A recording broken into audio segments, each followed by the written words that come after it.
Welcome back to A Fine Time for Healing, a place where your physical, emotional, and spiritual well being are all that matter. So put your feet up, relax, and enjoy today's show.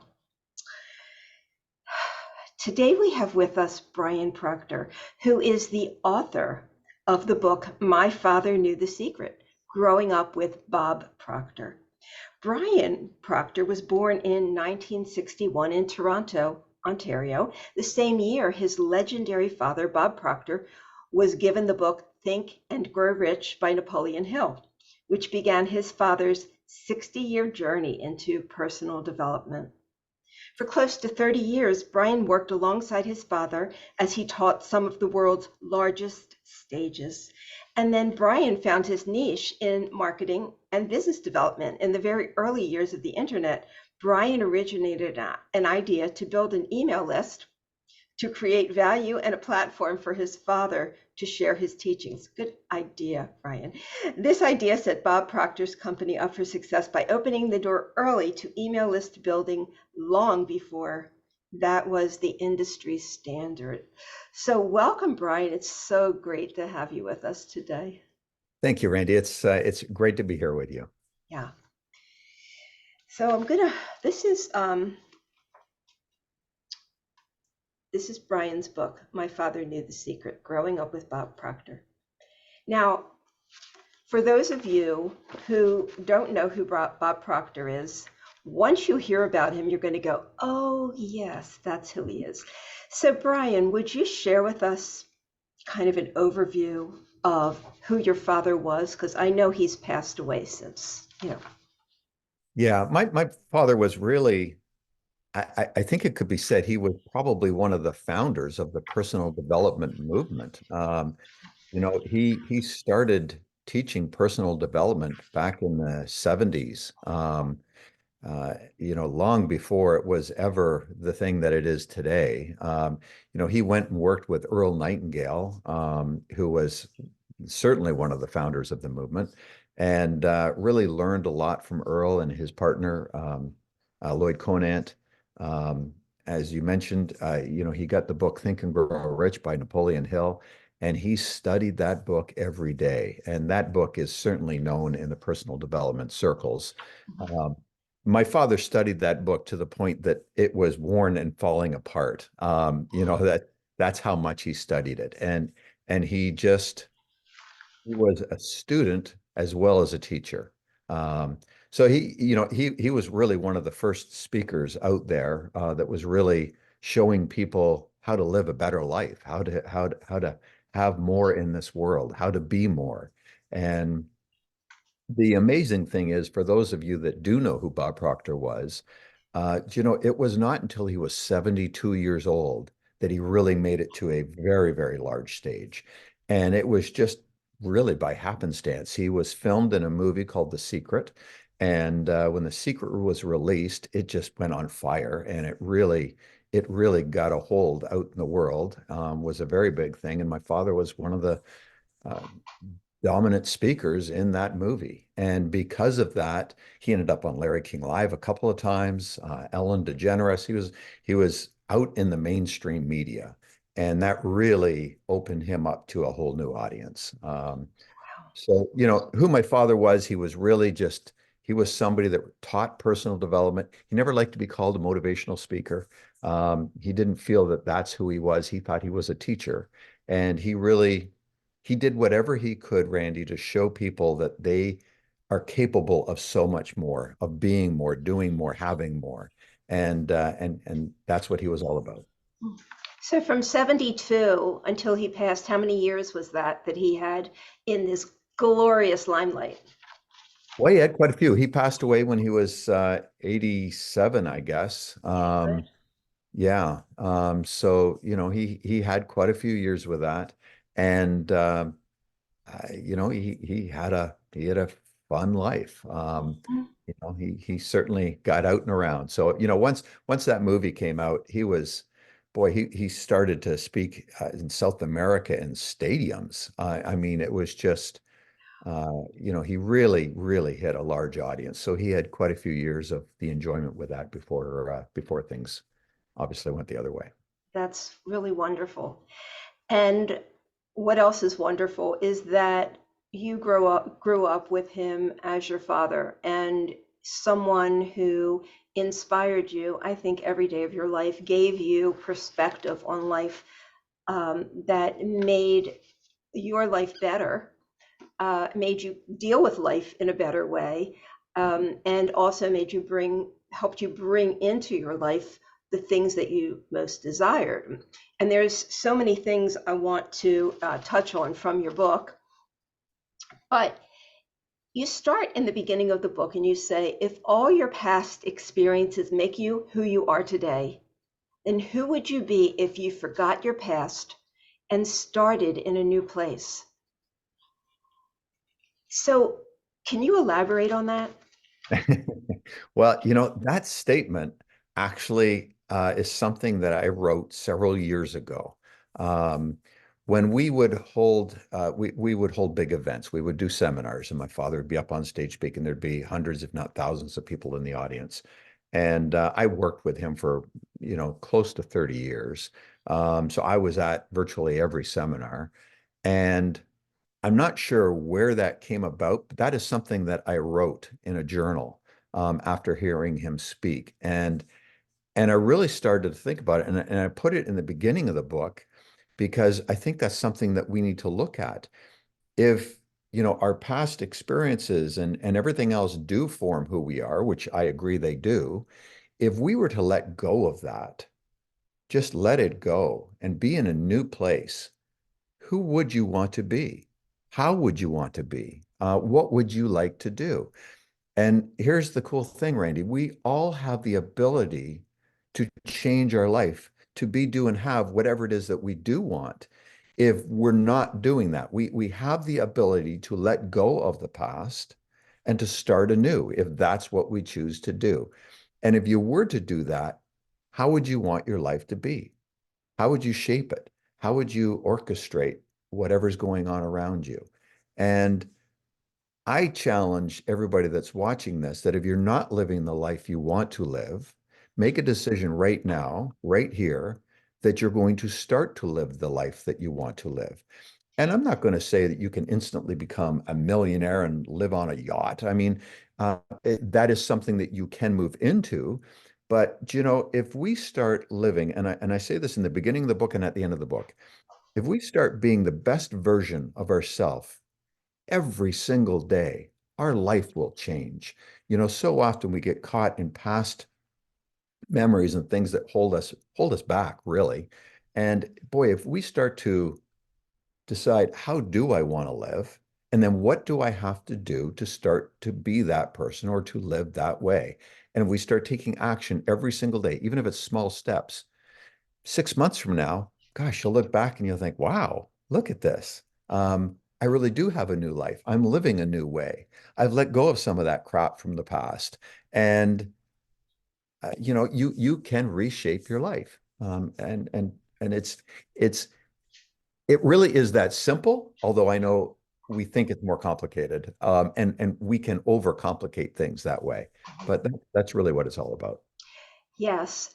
So, uh, many of my listeners are people that are dealing with traumatic pasts and nervous system disruptions and self-esteem, severe bruising. And so I'm a narcissistic abuse expert. So when I work with these people, I've sort of got to bring them out of the trauma before they can begin to receive information, Right. such as you're speaking about. And so I think we all want to do that. But what do you have any insight or advice to give people who are struggling to um, rise above a traumatic past so that they can then receive this? Yeah, Randy, I mean, I will be the first to say I'm not an expert in this department, Mhm. but I can share with you what I've learned from my father and what I have seen work. And that is simply this. We need to be able to forgive and let go of the past. Now, my father had a great statement. I can remember when I first started writing this book, he was alive and he knew I was writing it. I didn't know what I was going to call it, but we had many conversations about what I was writing. And one of them was around forgiveness. And he said, you know, forgiveness is not to let another person off the hook. It's not to forget what they've done, but it's to let go of what it is doing to ourself. And you know, when we hang on to past hurt, um, and I'm going to be the first to say I have not experienced what you've talked about, so I'm not coming from a place of knowing, but I am coming from a place of being, I think. We've all, you know, I heard a great statement a few weeks ago, and it says, none of us are immune from adversity. Bad things are going to happen. They just do. But the key is to not let it wrap itself in our mind and become a self-fulfilling loop that's all we focus on. Don't let it become a part of your identity. And if you have let it become a part of your identity, find a way to release it, to let it go, to forgive. And so how my father meant the forgiveness part is not to let, if somebody else has hurt you, not to let them off the hook. You're not forgiving them to make them feel better. You're forgiving the situation to let yourself feel better, to release yourself from that pain. And sometimes we need to forgive ourselves. You know, we've done things or we've allowed things to happen to us that we need to forgive ourselves for. But when you can forgive yourself and start to live in the present moment, that past will slowly disappear. I'll share something with you. Okay. On the cover of the book, you see a sand timer. And so I've got a sand timer here. Uh, I have grown up with Bob Proctor, always holding a sand timer up on the stage and talking about it. Okay. And, you know, there's so much value in this. So here's the deal with a sand timer. And this is the way we want to look at our life. When we're focused on the past, the sand that's already gone by, our past, good, bad, indifferent.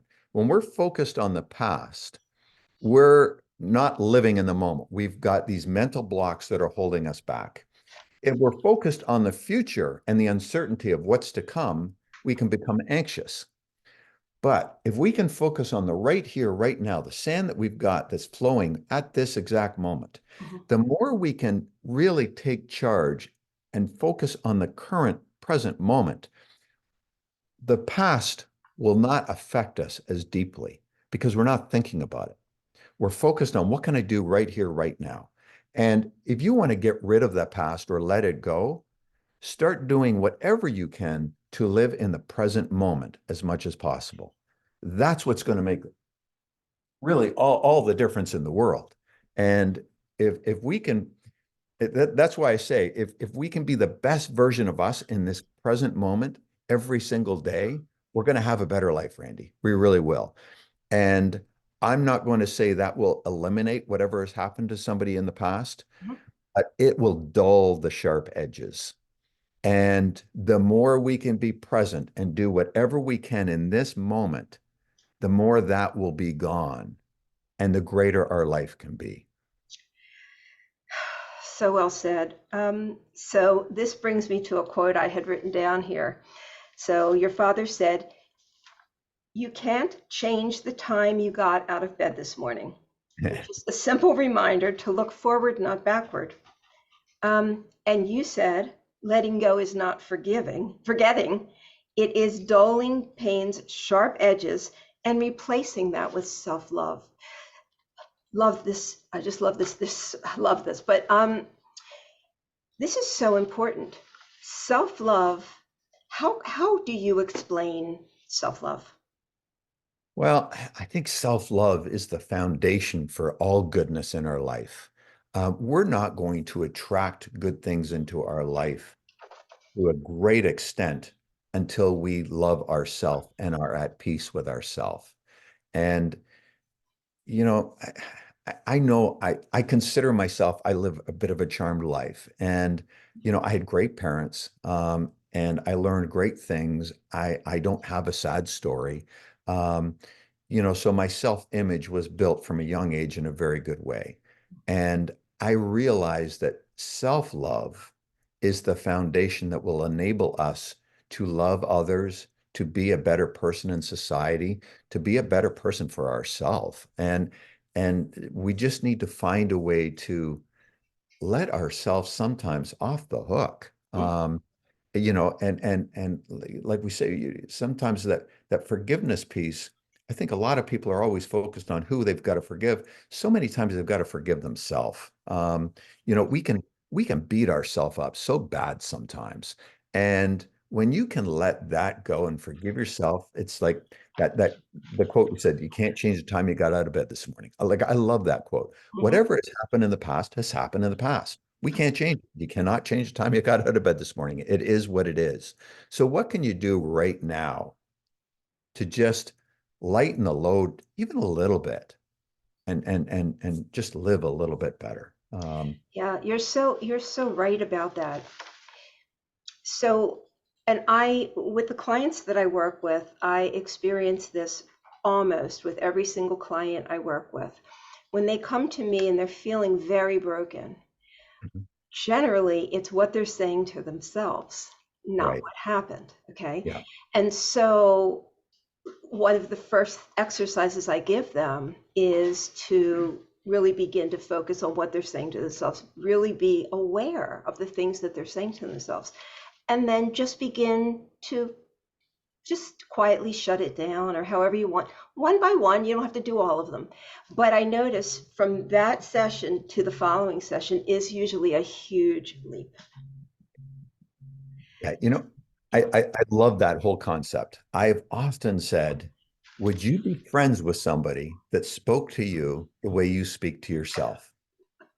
Right? You want to think about that. And here's the deal. And Randy, you nailed it on the head. It's with awareness that we can change that.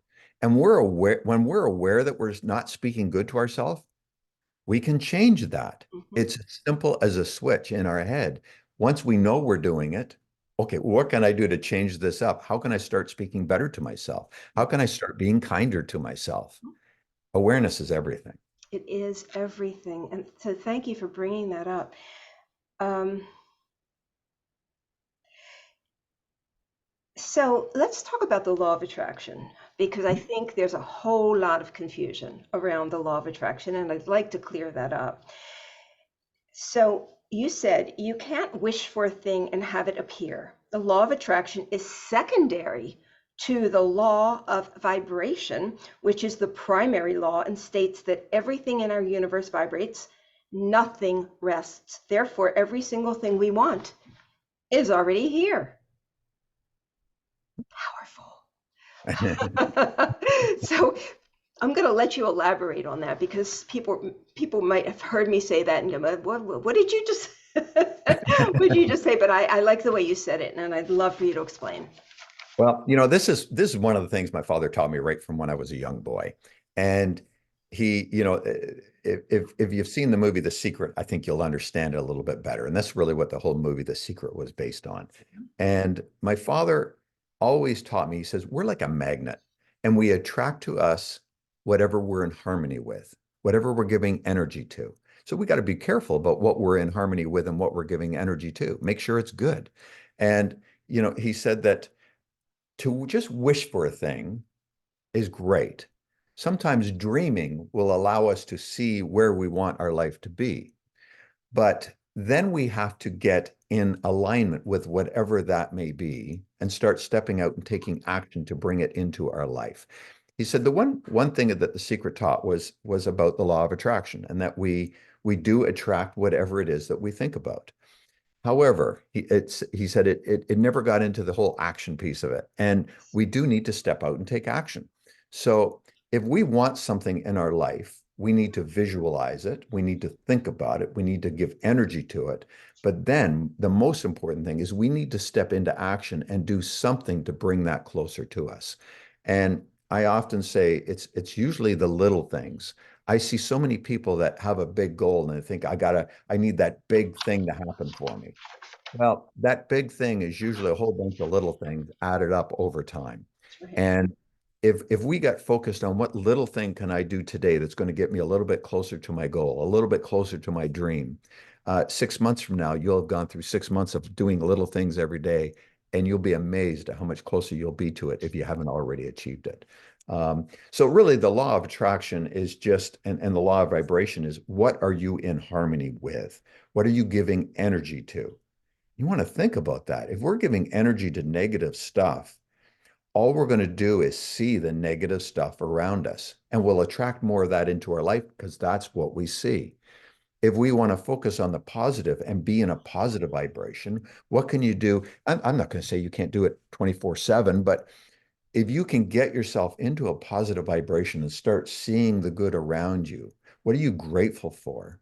And start focusing on that, you're going to start to attract more of that into your life because that's what you're going to see. There's good and bad in this world. There's lots of it. We don't have to go far to find either side. What are we giving energy to and what are we looking at? That's the key. That's really what the law of attraction is all about. What are you giving energy to? Right, right. I think people just feel like, all right, I'm going to think this and manifest it. But you did say in your book that what we want is already here, right? Mhm. And how can we explain that to people who cannot understand the concept of something outside of themselves?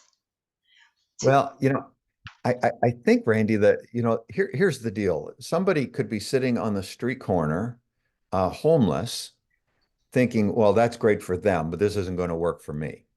Well, it's not going to work for you because you're not even trying to make it work for you. The key is to get focused on something good and then start to take small steps towards it. I it all comes down to really having a big goal. We're all capable of far better than I'm capable of doing far more than what I'm currently doing. And I think I'm doing pretty good. But I know I'm capable of doing more. When we can look out in this world and we can see people achieving unbelievable things, they've proven that there's a way. And not all of these people that have achieved great things were ever handed it.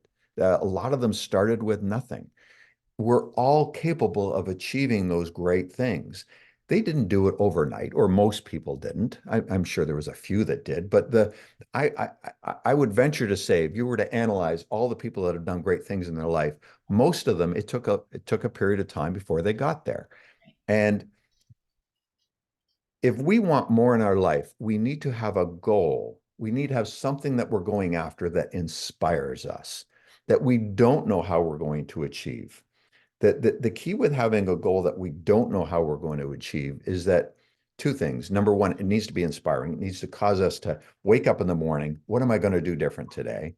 If we know how to achieve it, it's not going to be overly inspiring. If we don't know how to achieve it, we're going to find a way.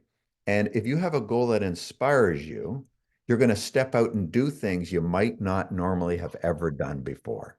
That's the key, Randy. That's the key.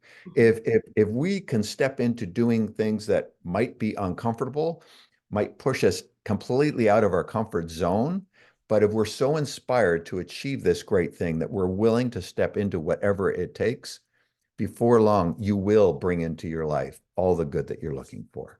It's really, it really is that simple. Most of us are just living day to day, letting whatever's going on around us dictate how our days go. We don't give thought to what are we doing to make our day better? What am I doing to make my life better? We need to give that more thought, and then we need to step into actually taking action and do something about it. That's the so, key. right, so everything is energy. Everything is a vibration, right? So, and this is not just a somebody just came up with this out of the air. This is scientific, right? Yep. The fact that everything's a vibration. I mean, it really is. Everything we look at vibrates at a certain energy level, and that's what makes it what it is. And, when we want to attract more good into our life, we need to be in the vibration of the good we want to attract. One of the easiest exercises that I could give anybody that's watching this, if you want to attract better into your life, is to start writing out. And I know you've heard of this, and a lot of people say, "Oh, yeah, that sounds great," but is to start writing a gratitude journal. Every morning when you wake up, start writing out what are you grateful for? And in the beginning, if you have a tough time with it, it might be that cup of coffee. I mean, it could be anything, but start writing out what are you grateful for? And start to look for the good that's around you. Sometimes some people have to look a little harder than others, but there's always something good around us. And start writing that out. Start giving energy to it. That, Randy, I think more than anything, changes the vibration that we're in. It will allow us to start looking for the good around us. And by doing that, it changes the way that we are. You want to talk about how to change your vibration. Start focusing on the good. Start writing out what are you grateful for? And sometimes you can even write out what am I grateful for that's coming into my life that I don't even have yet. But you can act like it's already here. Hmm. Feel it. Feel it that it's already here. Get yourself into that vibration. When you are in that positive, harmonious vibration with the good that is around you, you will attract more of it into your life. It is that simple. Um, we try to, I think so often we just try to overcomplicate all these concepts. It's so And true. Yeah. This is, when sometimes I will share this concept with people, and I'll say, listen, there's something that you want. Don't ask for it. Just say thank you for bringing it into my life as if it's already there. And people go, well, I don't necessarily believe that. Do I have to believe? I said, no, just do it. Because what I find is that as soon as we begin that practice of gratitude, we're shown something almost immediately that reinforces it, right? And right. then people will come back to me and say, oh, I see now. Now, it doesn't mean it's all going to come in that fast, but I think we are shown pretty quickly the the results of that kind of thinking, and it truly works. I'll say to people, I have no doubt. I'm 100% sure that you're going to come back to me next week and you're going to tell me something came, and it's inevitable, right? Right, Brian? Yeah. It's Yeah. amazing what gratitude does. Um, let's see. Okay. I love when you were talking about the law of polarity, because this is really interesting. I was with my son who lives in California, but I was with him over the weekend. And he was trying to explain something to me that was very similar to this, but he couldn't really get it through to me. Mhm. And then I read this. Okay, so according to the law of polarity, everything is dual. Things that appear to be opposites are actually two inseparable parts of the same thing. Okay, think of hot and cold, for example. Although they're opposites, they're on the same plane, and you cannot have one without the potential for the other. So abundance is inseparable from poverty, love is inseparable from misery, so forth and so on. Each comes with the potential for the opposite. This is, and I never really thought about that before, but this is absolutely true. So how do we use the law of polarity in our lives? Well, I think a simple way, Randy, is we can take a piece of paper and we can make two columns. We can have the bad column and the good column. And if you've got a lot of bad things that are happening right now, you can write out, okay, what are the bad things? Write that out on the left side. And then start to think, okay, what is the opposite of that? What is the opposite of that bad thing? What would that be? And then write that out on the right side. Um, then once you've done that, what you need to do is basically blind yourself to the left side, blind yourself to the bad, to the negative, to whatever that is, and start to focus on the other side. What is the opposite of whatever's happening to you if what's happening to you is not good? And then start to focus on that and give that energy. Um, Oftentimes, my father said one of the best ways to alter our way of being is through repetition. It's by teaching ourselves something over and over and over. And you talk about people with past trauma. Well, what's the opposite of whatever they've experienced? And if they could start to then look at that and take whatever that is and start to write affirmations and write a positive affirmation about where you want your life to be, how you want your life to be, how you want to live, and start writing that out every single day, every morning. That's one of the first things you do. You might not notice anything at first. And in the beginning, you may even feel like an imposter, quite frankly, by writing this out because that's not me. Um, but if that's where you want your life to be and you keep writing that out, that I promise it, repetition is what's going to make the difference. And a month from now, 2 months from now, 6 months from now, of writing that out every single day, you're going to start to focus on the opposite of whatever is going on, if that's what you want to do for the positive. And before long, you will start to see more of that positive around you. You'll start to attract more of that. None of these things typically happen quickly, but they do happen with intention. And, the law of polarity is simply that. For every bad, there is a good. And for every good, there is a bad. It is all on the same plane. And it is, like I said, you can't have hot without cold. You can't have an up without a down. It is what it is. Mhm. So wherever you are on one specific plane that you want to change, you just need to start to focus on the other end of it. Um, it's really, it just comes down to that. And then you need to start giving that energy. You need to look for ways to have that better way of being. And sometimes I'm not going to say it's easy, but we need to let go of that bad Mhm. and just start giving energy to whatever the good is. And by doing that, slowly but surely, we'll climb out of whatever it is that's troubling us. And before you know it, boy, life is different. You're living differently. We don't have to let our lives be dictated by our past stories. We just don't have to. We can let our lives be dictated by the stories we want to create from this point forward. Mhm. It's all a decision. It really is that simple. It's a decision. And sometimes letting go of that past hurt is tough. But boy, oh boy, if you want a better life, you need to find a way to do it. And the easiest way to do it is to get focused on the positive of what you want. And that is the law of polarity. Get focused on the opposite of it. Once you can start focusing on the opposite of it, like I said, you'll dull those sharp edges. I'm not going to promise it. It'll happen to you overnight, but boy, oh boy, it will soften things. Mhm. And you'll start to live it and you'll start to recognize it. Oh, today was a little bit better than yesterday. And tomorrow is a little bit better than today. And before you know it, you're having great days every day and everything good is happening around you. And the skies are blue and the birds are singing. Everything just starts to go your way. And that's because that's where you're giving your energy. Mm. It's so simple. It's just we have to get into that mindset, and it's hard to believe. Let's see, there was something.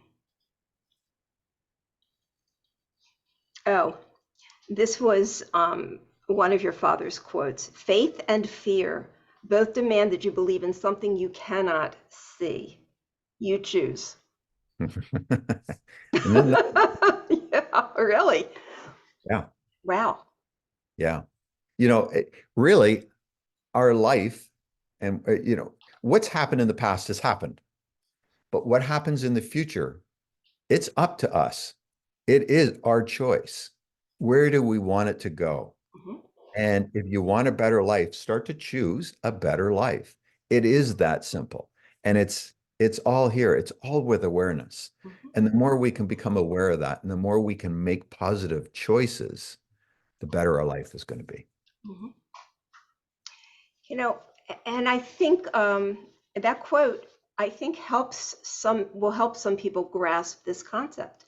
because what they fear is just as invisible as what they want, right? So, Right. everybody just really think about that. That is such a powerful statement.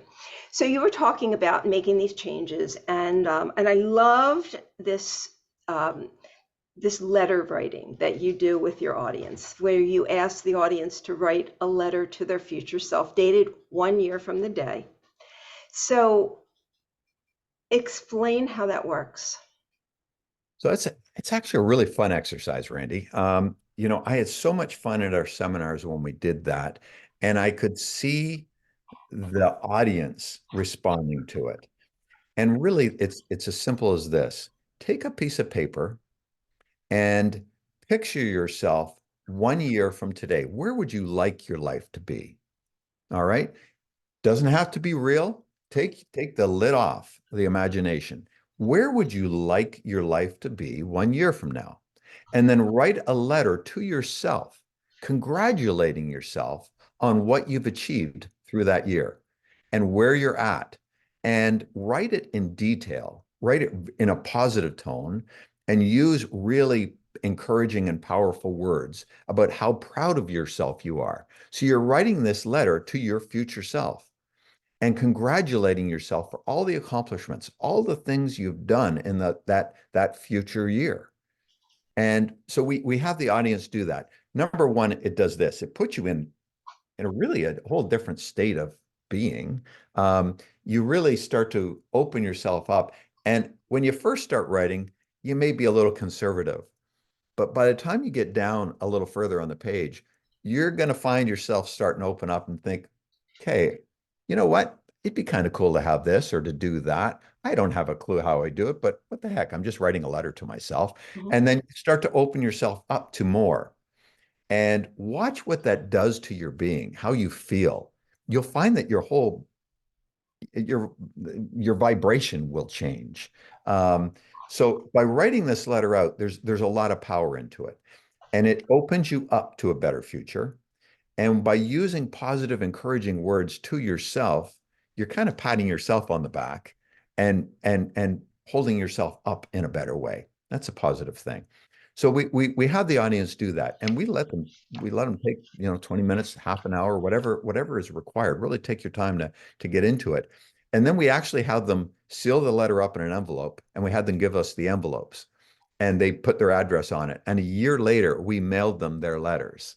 Well, my gosh, Randy, the feedback we got when people received their letters, there was two ways that things happened. None of them were negative, which was great. One was we'd have people respond, you wouldn't believe this. Almost everything in my letter came to be. Wow. I did do all the things that I had. And the ones that hadn't done it, they said, oh my God, I needed to see that today. I've been struggling. And they saw the positive of where they're going with their life, and it allowed them to refocus on that again. So it was an interesting experiment. So I certainly challenge anybody watching this to just try writing that letter out to yourself. Seal it up and put it somewhere that you'll open it a year from now and see how that makes you feel. It's quite an experience. I love that. Um, your your relationship with your dad taught you that sometimes you must borrow someone else's belief in you when your belief in yourself is not on solid ground. How does that, we all have those moments where we just don't have it from within. How do we borrow from someone else? Well, number one, you got to be very selective about who that is. That's true. There's so many people we can share something positive with that this is what we want to do, and they'll knock us down and they'll take that dream away from us. You don't want to share that with those kind of people. Um, so for me, my father was one of those people that I could share my dreams with, and he would encourage me. And he would hold the belief that, Brian, yes, you can do that, even when I didn't think I could. And I can think of many things that I was going for, big goals, big things that I was wanting to do that I wasn't quite sure how I was going to do it. And Dad always took me back to these basic steps. He said to me, Brian, is this something you really want?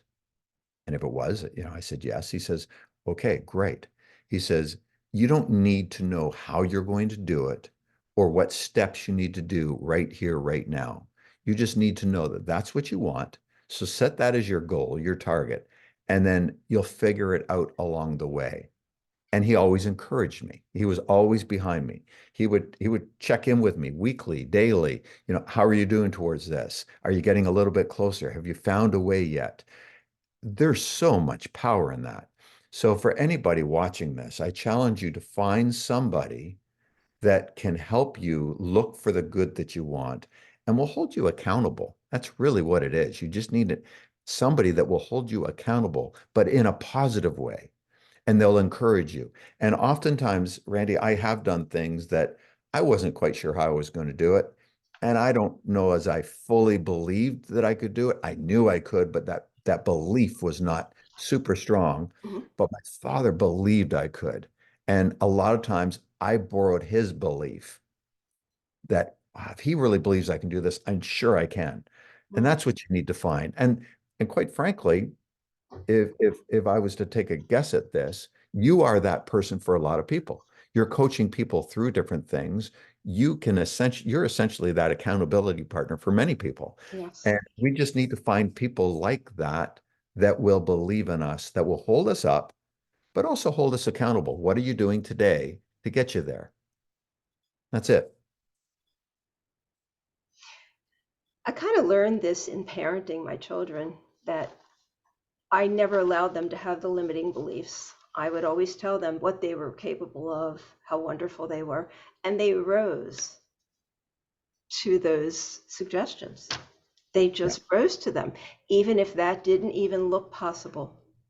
So I think this is the accountability partner. Yeah, I think this is really important for us at times to have somebody hold that space for us where, we can reach a little farther out than we really would normally be comfortable reaching. Well, I also think, Randy, that we can be that person for other people. And the more we can be that for other people, that's also going to hold ourselves up in a really positive way. You know, I'm going to kind of digress a little bit, if you don't mind. Can I share a little story? Sure. Okay. For anybody watching this that is a parent or a grandparent, I think you'll see the value in this, and there's real importance in this.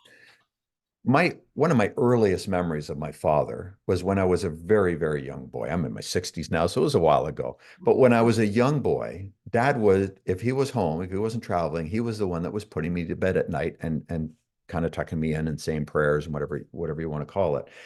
And boy, oh boy, what he did was so powerful. And this is where I challenge anybody that has young children or grandparent that has young grandchildren to do this.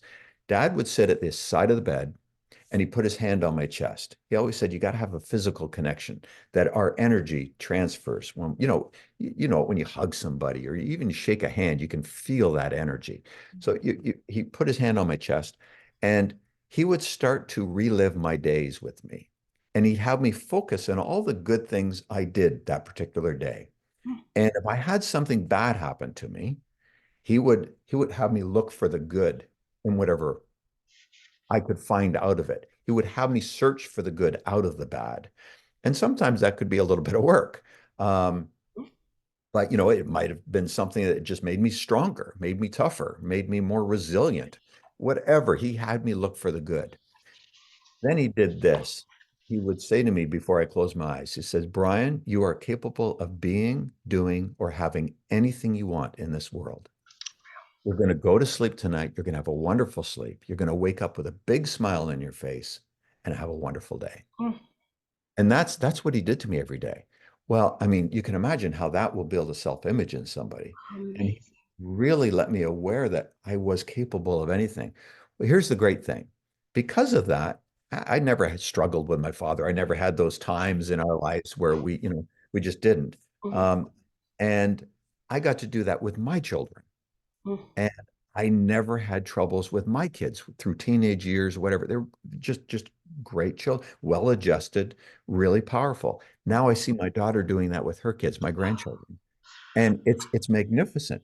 What my father did by doing that, he changed generations for the better because he had us looking for the good, making us aware that we're capable of doing anything.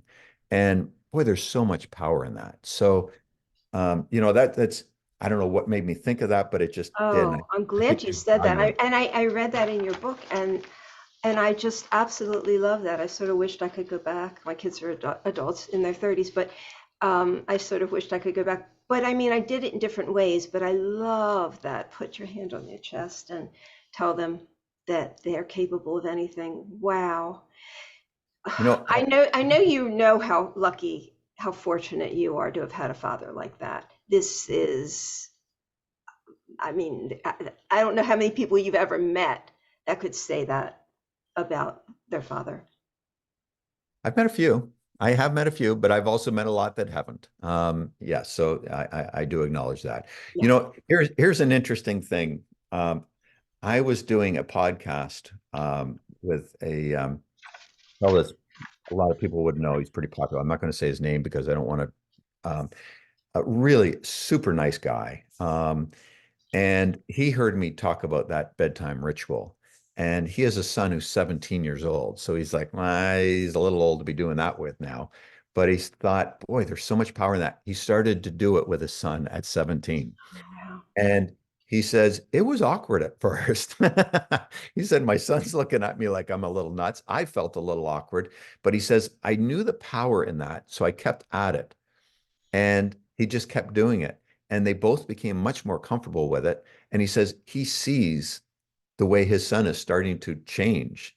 And his son is starting to see how powerful he is and what he's capable of. And now he kind of looks forward to his dad coming and saying, so it's really it's an interesting thing. That's a huge gift to give a child. It's everything. It changes their future. It changes who they are. It changes how they feel about themselves. It's just brilliant. Um, I love this. Here, here, I love. Oh, here's go ahead. something. What? Go ahead. Sorry, Randy. If I can share this, Yeah, because please. I know your niche, and I understand the people that who is your audience, and a lot of these people have had bad things. Mhm. Um, my father did not grow up in this either. He had a wonderful mother. Mm, He didn't have much of a relationship with his father, and I never really asked about it, but I knew it wasn't whatever it was not great. Um, as he was growing up, he grew up with just a single mother. His mother divorced his father when my father was young, and that's something way back in the 40s or 50s that was kind of unheard of. mhm. Um, and so she raised three kids on her own while she was out working all the time. So there was no parental figure even around hardly. Mm. So my dad didn't come from this. And so for him to start doing this, it was just obviously it was something that he was reading or something he learned at the time that he knew would make a difference, and that's why he started to do it. So I challenge everybody that's watching this, if you didn't have that in your life, that's okay. Look for the good in it. What can you do now to alter that for future generations for yourself? And how can you be a better version of you today and help your future generations be better? We don't need to repeat the cycle. We can change it all with a simple decision. Anyway, sorry. So that was, I No, just, don't apologize. That's really good. I made that decision, about almost 40 years ago, that the legacies would stop with me. And I had two siblings who did not have children. I'm the only one that did.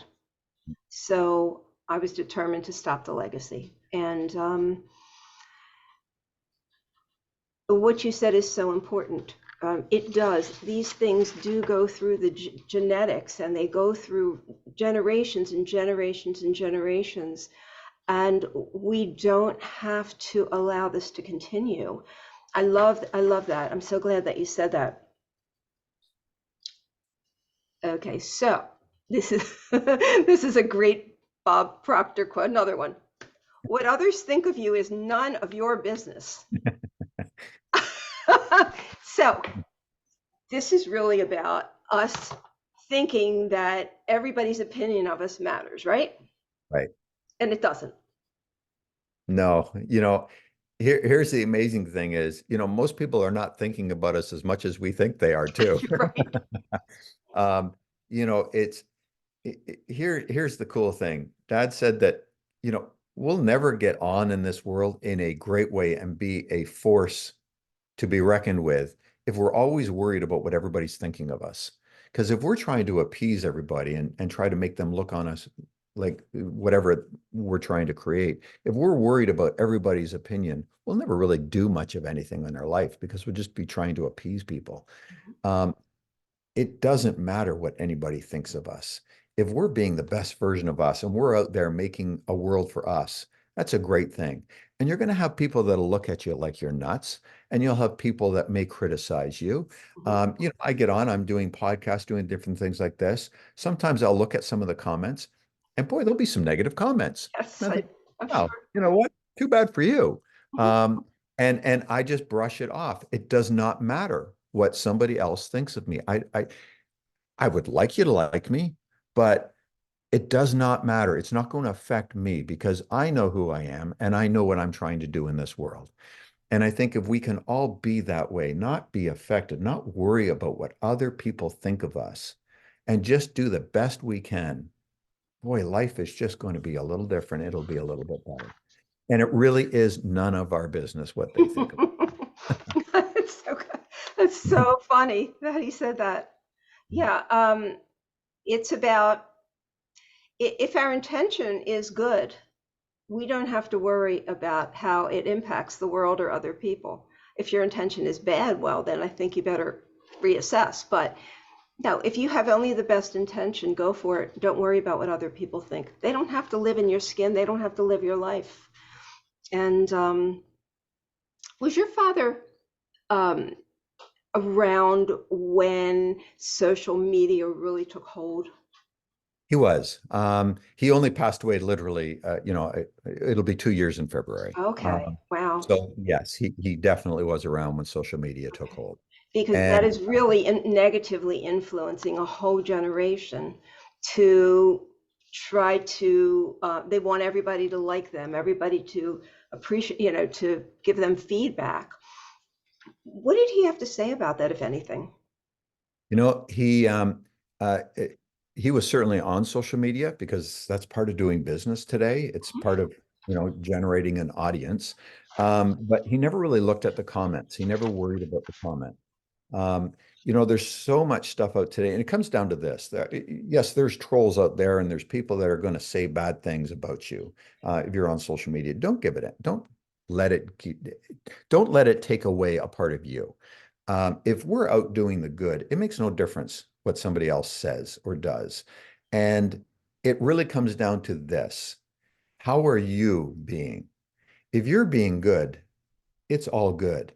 When you see a negative comment, what you need to recognize is that somebody else living in a negative way. Mm, And when you're living in a negative way, you're just going to see the negative around you. You're going to see the bad. They're going to see the worst in whatever it is, or they'll dream it up. And that's what they're writing about. They're just writing the way they see the world. That's it.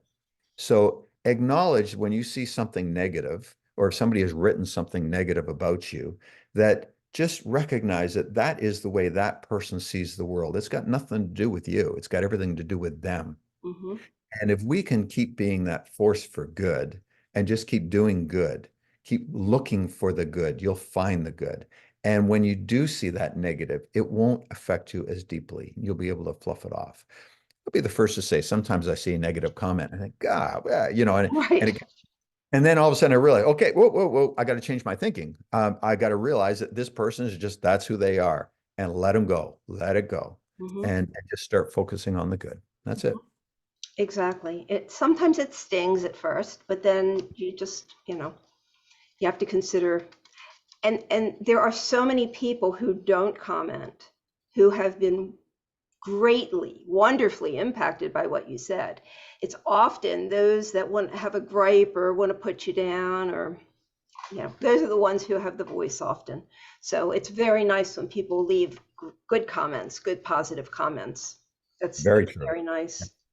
Very Um, true. It's energizing, is what it is. It feeds what you're doing. That's good. it really, really does. Um, your father said, this is really another one. People don't resist change, they resist being changed.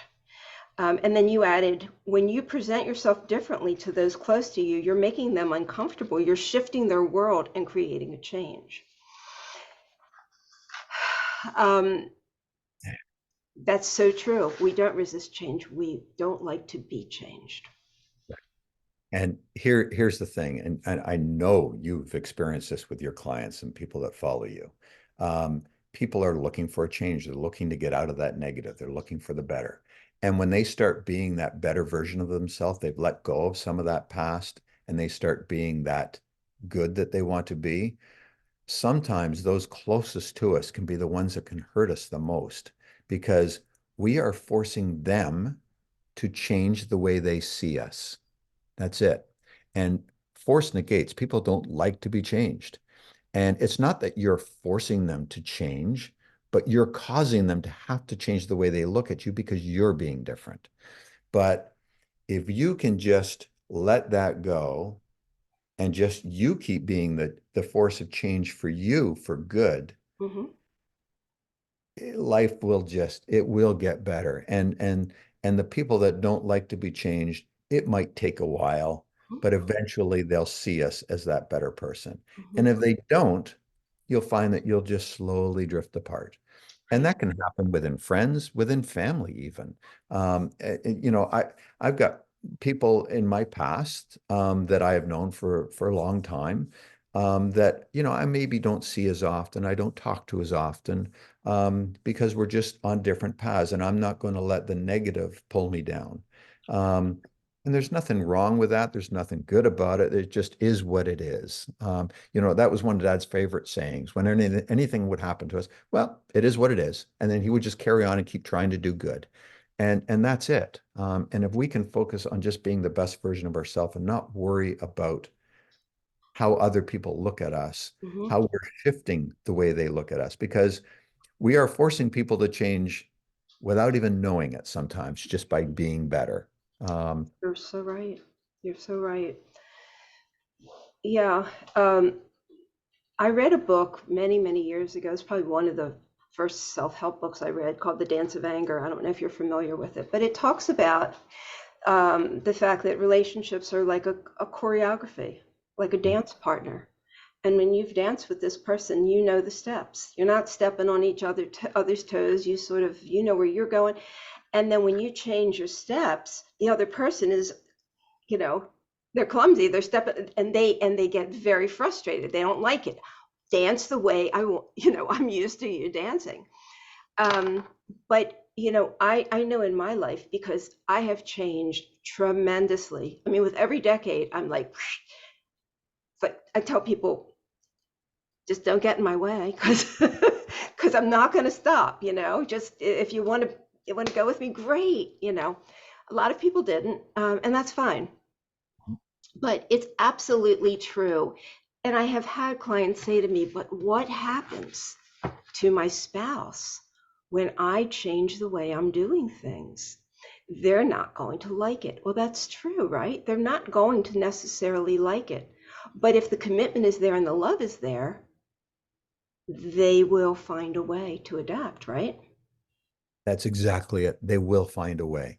And yes, it might not be easy at first, but if that commitment is there and if the love is there, they will find a way. And, you know, sometimes we have to ask if it's somebody close to us, as a spouse especially, we have to ask them, please be patient with me. Please accept the new me and encourage the new me.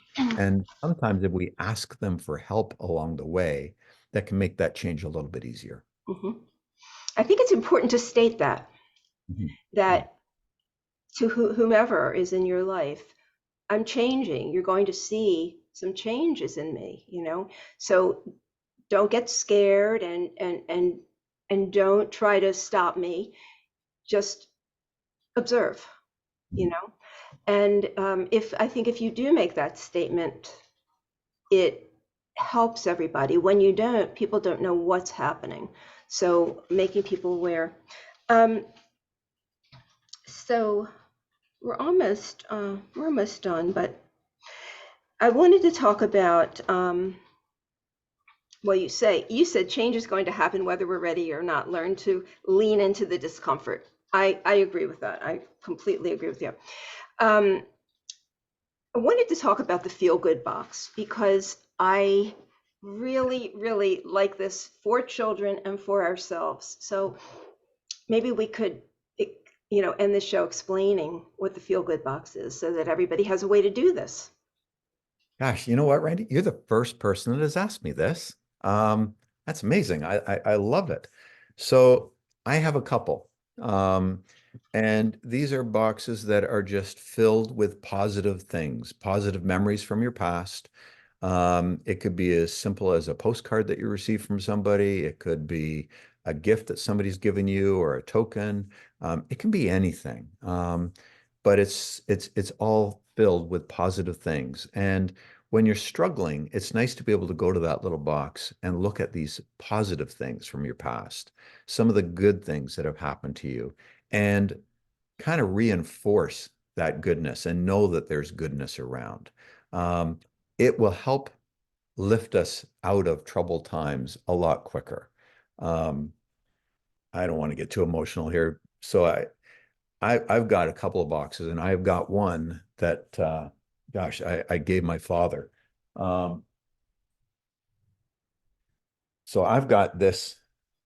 I had this beautiful wooden box made, and I had uh, a quote put on the top of the box. It says, "Wise sayings often fall on barren ground, but a kind word is never thrown away."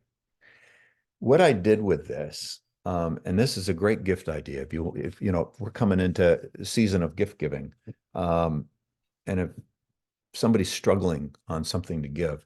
So what I did was had this box made, and then I filled it with notes. Now, I'm not going to pull the notes out, but I started to write out all the positive things that my father had done for me over all my years, right from when I was a little kid up until, right up until pretty much the time he passed away. Um, and I made these little cards and I hand wrote them. And I hand wrote all kinds of little messages about how he changed my life, how he helped me through a troubled time, the gifts, that he showed the world, whatever was a positive influence. And I wrote it on a card and I put it in that box. And I gave it to him on Christmas a few years back. And I will tell you something, he loved that. And I love that I have it back here, that I can reflect on it, because it allows me to see all the good that he did for me. So, these boxes, they can be anything. I've got one on my desk I've got a glass box on my desk, so I can see what's in it. And I have different things that mean different things for me that are all positive. Mhm. Um, Whatever you can do to fill something that has positive memories, something that makes you feel good, makes you feel alive, makes you feel special. And when you're struggling, open it up and look at these things, read notes, whatever that could be. It could be old birthday cards. I mean, it could be anything that somebody wrote something to you. Um, but by reinforcing the positive and having somewhere that you can go to look at some of your past things that have been good, it will help us get out of tough times a lot quicker and get out of those times when we're down for whatever reason, so that we start to think, you know what, life isn't so bad. There is a lot of good. And when we start to focus on that, your energy will shift and things will get a little better. And you'll start to think, wow, you know what? It's not so bad. It's not so bad. I'm going to be okay. I'll get through this. And then just carry on. But that's I that's like the fact that you did it in a glass box because then it's just right there for you to see. I think we tend to forget the good and remember the bad. I think that's just our tendency, and this just keeps you focused, right, on the good and exactly. things you know that went very well for you, or the things that people said to you that really touched your heart. I just love this idea. And you also talk about doing it with children too. So that's a great, great exercise. So you said change is going to happen whether we're ready or not. Okay, so I already said that one. Oh, I just want one more quote from your father, and then we're gonna. Okay. While you don't get to choose your relatives, you can and should choose everyone else. Your father said this. So we don't have to invite everybody into our life, into our personal space, right? I think there's a misconception with many people that you're supposed to love everybody. Everybody gets to come into your personal space. And this is not true. We have to make choices, right, Brian? Yeah, I mean, we have to make choices that are good for us Mhm. and what is going to enhance our life. My father always said that, your life is really, well, Jim Rohn actually had a quote. I can't remember exactly how it's worded, but it is, you are basically the essence of the five closest people that you hang around with. That's Mm. not a quote, but it's Right. along. And watch who you hang around with, because those are the people that are influencing the way you're being. And so my father it was always very important that his close circle of friends, those closest to him, were positive people that were out doing something in the world, because you're going to catch whatever they've got. And so make sure they're good people around you and consciously choose who you're going to surround yourself with, who you're going to be with, who you want to learn from, who you want to be mentored from. Um, they can be people far better than you. They can be people less than you. It makes no difference. It's how are they being in the world, and Mhm. how can they inspire us to be better? Yes, And it's important to choose wisely who we surround ourselves with. it is. And yeah, I think my final point on this, Randy, sorry, is this. If you're in a situation where there aren't those people in your life and you're not sure who you could pick for that, sometimes a good book can be that person. Mm. Sometimes by picking up something positive and reading something positive, that can be the influence that we need until we find the physical people in our life that can be that. So there's hope for everybody, even if you don't have that in your life right now. You Mhm. can have it through books, through YouTube. I mean, there's so many positive things that you can look for. There's positive messages out there that you can find that will help you be better and do better. Um, Such a great point. Such a great point.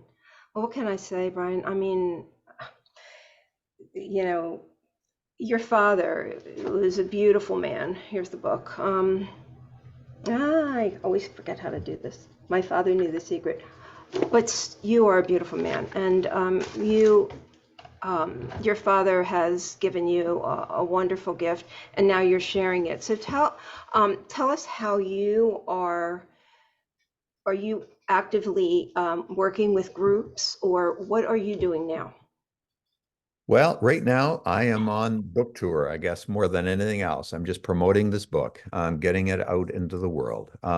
It's really an important thing to me. I often say this book is not about me. It is really about who Bob Proctor was. Mhm. And it is all the stories, all the things that he shared with me, his son. So you know that what's in this book is the best of what he had to offer, because he wanted the best for me. And so I share all the stories, all the lessons that I learned from my father growing up.